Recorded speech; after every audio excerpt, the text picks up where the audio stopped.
Ya, kita bergabung dengan Jamin Ginting, Berita Satu Analis, pakar hukum pidana untuk membahas persidangan kasus penodaan agama dengan terdakwa Basuki Cahayapurnama. Selamat siang, pagi menjelang siang, Bang Jamin Ginting. Selamat pagi, Ruth. Menjelang siang juga. Bang, ini kalau kita bicara soal sidang perkara penodaan agama ini dari kuasa hukum terdakwa menyatakan bahwa kalau saksi pelapor itu tidak hadir untuk dimintai keterangannya, maka mereka meminta agar persidangan tidak dilanjutkan. Dari sisi KUHAP sendiri ini bagaimana sebetulnya, Bang Jamin Ginting? Kita pertama harus bedakan antara pelapor dengan korban pelapor. Nah, pelapor itu adalah orang yang melaporkan adanya suatu perbuatan tindak pidana yang diduga melakukan tindak pidana. Nah, kalau dalam deliknya delik biasa, setiap orang mempunyai kewajiban untuk melaporkan, ya, mempunyai hak untuk melaporkan, bukan kewajiban, punya hak untuk melaporkan adanya suatu perbuatan tindak pidana. Tetapi kalau korban, tidak semua orang yang pelapor itu adalah korban. Nah, contohnya saya sebagai seorang lawyer, saya mewakili korban untuk melaporkan. Nah, jadi saya adalah yang melaporkan, tetapi ada korban yang akan diperiksa sebagai saksi. Yang benar adalah kalau tidak ada korban, tidak ada perkara. Jadi kalau tidak ada korban, tidak ada perkara. Tetapi dalam delik aduan, ada korban tetapi tidak melaporkan. Berarti tidak ada penyelesaian atau tidak ada perkara. Nah, menurut saya, yang menjadi permasalahan kalau korban tidak melaporkan adanya suatu tindak pidana atau tidak hadir di persidangan. Nah, itu akan menjadi permasalahan. Tetapi kalau pelapor tidak. Itu yang pertama. Yang kedua adalah ini adalah tindak pidana yang dilaporkan lebih dari satu orang terhadap satu orang yang sama, perbuatan yang sama, pasal yang sama. Jadi menurut saya, dari beberapa pelapor tersebut, dari sekian banyak pelapor tersebut, ada saja satu pelapor yang tidak hadir, tidak memberikan kemungkinan atau tidak memberikan hak bagi pengadilan untuk memberhentikan suatu adanya laporan tersebut. Jadi beberapa laporan yang sudah diminta keterangan di dalam persidangan, itu bisa dilanjutkan, begitu Mas. Artinya sebetulnya boleh saya katakan dengan kondisi kasus penodaan agama ini tidak ada landasan hukum yang kuat sebetulnya untuk menghentikan sidang meskipun ada beberapa saksi pelapor itu tidak hadir dalam sidang, ya?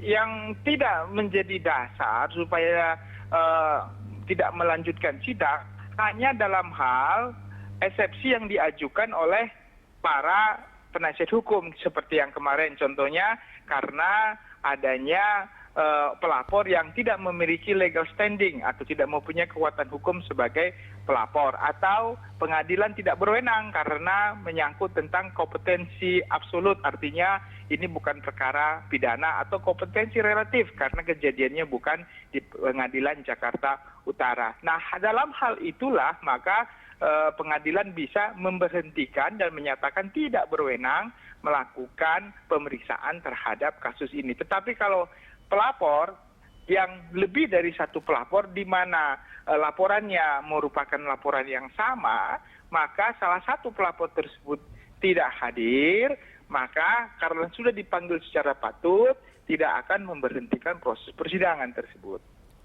Bang Jamin, ini kalau mereka ini mesti nggak sih dihadirkan secara paksa, atau kalau misalkan dari kuasa hukum terdakwa meminta, mungkinkah itu dihadirkan secara paksa kalau seandainya mereka tidak hadir?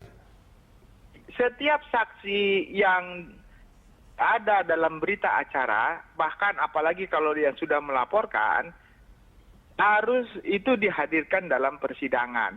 Apabila JPU tidak bisa menghadirkan dalam persidangan, jaksa penasihat hukum bisa meminta penetapan hakim untuk dihadirkan secara paksa. Nah, apabila orang tersebut tidak bisa dihadirkan, maka keterangan yang dalam BAP tersebut akan dibacakan, tetapi itu kan tidak disumpah, jadi juga memiliki kekuatan hukum, begitu. Oke, artinya yang menjadi catatan pertama, karena ini pelapornya banyak, maka ketika ada satu atau dua saksi pelapor tidak hadir, tetap sidang harus dilanjutkan, ya Bang Jamin, ya? Ya, demikian. Yang kedua, adanya. Karena mereka merupakan pelapor, mereka tetap harus hadir dalam sidang. dapat dihadirkan secara paksa melalui perintah penetapan pengadilan. Oke. Dan mereka tidak bisa hadir, maka BAP yang sudah dilakukan itu hanya dibacakan meskipun tanpa sumpah. Ya, karena laporan ini bukan sifatnya tunggal ya. Jadi kalau bukan laporan tunggal, hanya satu pelapor, itu bisa. Tapi kalau cuma hanya satu pelapor saja, dakwaannya didasarkan kepada laporan satu laporan, maka kalau tidak ada orang tersebut tidak bisa dilanjutkan karena tidak bisa diminta keterangan apa sebenarnya yang menjadi korban dalam laporan tersebut. Ya, Bang Jamin, mengenai saksi ini kan sebelumnya kita dengarkan ada saksi pelapor, kemudian ada saksi fakta juga. Nah ini kekuatan keterangan mereka untuk mempengaruhi hakim itu bagaimana? Nah begini, pelapor ini adalah korban dari suatu perbuatan yang dilakukan yang diduga ada unsur tindak pidana.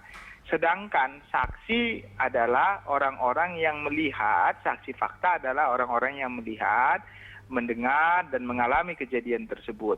Nah, didasarkan kepada laporan tersebut, ada penguatan untuk menguatkan keterangan dari pelapor, sehingga perlu ada saksi yang mendukung laporan tersebut, maka hadirlah para saksi fakta tersebut.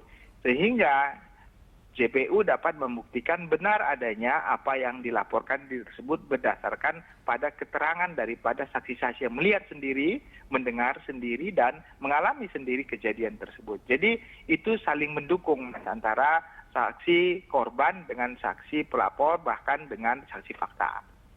Ya, ini kan menarik sebetulnya dalam kasus ini, Bang Jamin.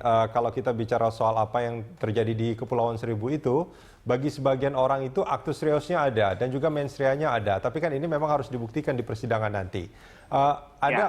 Nah ini kalau menurut Bang Jamin sendiri ini akan seperti apa persidangan ini? Ya tentu sesuai dengan tugas dan fungsinya masing-masing, jaksa penuntut umum akan berusaha untuk membuktikan dakwaannya adalah benar dan terbukti dengan berbagai saksi-saksi alat bukti yang dihadirkan. Demikian juga bagi penasihat hukum akan berusaha untuk melihat kualitas saksi, apakah saksi tersebut memiliki kualitas untuk memberikan keterangannya dengan baik dan benar, ataukah memang dia dipengaruhi oleh latar belakang kehidupan atau pandangan politiknya sehingga pemberian keterangannya itu tidak objektif gitu. Nah itu bisa memberikan. Dan hakim juga akan menilai kualitas keterangan daripada saksi-saksi tersebut. Kalau memang tidak memiliki kualitas atau memiliki kualitas keterangan sebagai saksi tetapi didasarkan pada 185 KUHP di ayat yang keempat poin D dan E itu disebut di poin D itu dikatakan bahwasannya dilihat latar belakang kehidupannya dan pandangan politiknya dan juga cara hidupnya dan alasan-alasan memberikan keterangan itu bisa jadikan pertimbangan bagi hakim untuk menilai kualitas seorang saksi di depan persidangan. Ya, Bang Jamin, ada saksi pelapor, ada saksi fakta, dan juga nanti akan banyak ahli yang akan memberikan keterangan dalam sidang ini. Nah, menurut Anda, ini dari keterangan ketiga kelompok ini mana yang akan lebih mempengaruhi hakim? Ya, hakim dalam menilai suatu keterangan tentu didasarkan kepada kebenaran material. Kebenaran material itu didapat dari di mana suatu perbuatan itu dilakukan, cara bagaimana perbuatan itu dilakukan, dan siapa korban yang akibat dari perbuatan itu. Dan kejadian tersebut, rangkaian perbuatan tersebut harus ada yang melihat sendiri, mendengar sendiri, dan mengalami sendiri. Ya. Jadi sebenarnya kekuatan pembuktian itu adalah di keterangan saksi fakta. Ya. Tetapi saksi fakta juga harus memiliki kesesuaian antara satu keterangan fakta dengan fakta lainnya, sehingga merupakan suatu rangkaian yang kebenaran adanya suatu perbuatan tindak pidana. Nah, ini yang menarik sebetulnya, Bang Jamin. Maaf saya potong. Ini yang sebetulnya saya ingin tanyakan. Kalau kita membaca keterangan-keterangan mereka yang sudah memberikan keterangan, saksi-saksi fakta yang menyaksikan secara langsung pada saat Ahok berpidato di Kepulauan Seribu, mereka tidak merasa adanya unsur penodaan agama. Tapi ketika kalau ini kan mereka yang melihat videonya justru yang merasa ada unsur penodaan agama di sana. Nah, Ini antara saksi fakta dengan saksi pelapor, kemungkinan kan ada ketidaksesuaian. Nah, itu akan seperti apa nanti Pak Jamin? Konteksnya adalah ada dua dalam hukum pidana. Pertama adalah perbuatan. Kedua adalah apakah perbuatan itu mengandung unsur tindak pidana atau kesalahan. Ya, yang perlu diperhatikan sekarang adalah pertama tentu menerangkan adanya suatu perbuatan. Maka perbuatan itu harus dapat dilihat oleh saksi-saksi tersebut.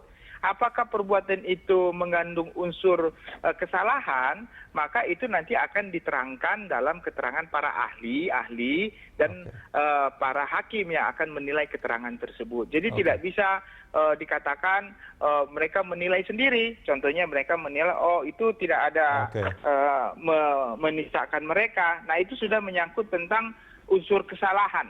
Jadi kesalahan itu tidak bisa dinilai dari pandangan pribadi orang yang melihat, mendengar, tetapi itu akan dinilai dari fakta oleh ahlinya, ya tentu ahli dari pidana, ahli dari agama, dan ahli dari tata bahasa. Oke, gitu.